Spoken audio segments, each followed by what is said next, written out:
Fidel Castro survived 638 assassination attempts. According to the Guinness Book of World Records, shooters stood at point-blank range only to have their weapons seized, while others simply lost their nerve at the critical moment. His own girlfriend, Marita Lorenz, was sent by the CIA to poison him, but found herself unable to act. These repeated failures convinced many that he was a chosen one, protected by the gods of Santeria, or a resguardo, a charm filled with soil, herbs, and bone fragments he allegedly carried near his heart.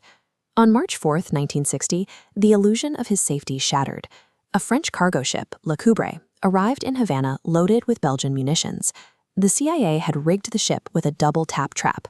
After an initial explosion drew crowds to the dock, they detonated a second blast 30 minutes later, specifically timed to kill Castro as he arrived to lead the rescue.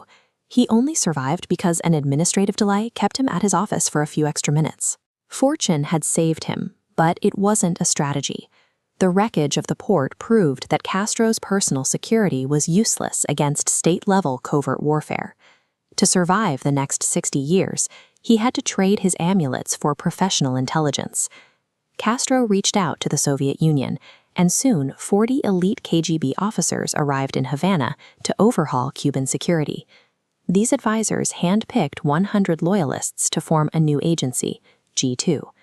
They replaced the old, disorganized guards with a unit trained in the specific tradecraft of the Eastern Bloc. Soviet President Nikita Khrushchev saw Cuba as a unique lever in the Cold War. By training G2, he placed a sophisticated intelligence eyesore right on the American doorstep. G2 became an invisible shield, spending decades learning to think exactly like the CIA in order to stay one step ahead of them. The first priority was ensuring that CIA snipers never had a target to track. G2 worked to make Castro geographically non-existent. They established a 3-ring protocol. The inner ring consisted of 20 bodyguards who passed lie detector tests twice a year. The second ring placed undercover agents in every crowd to identify anyone acting unusually.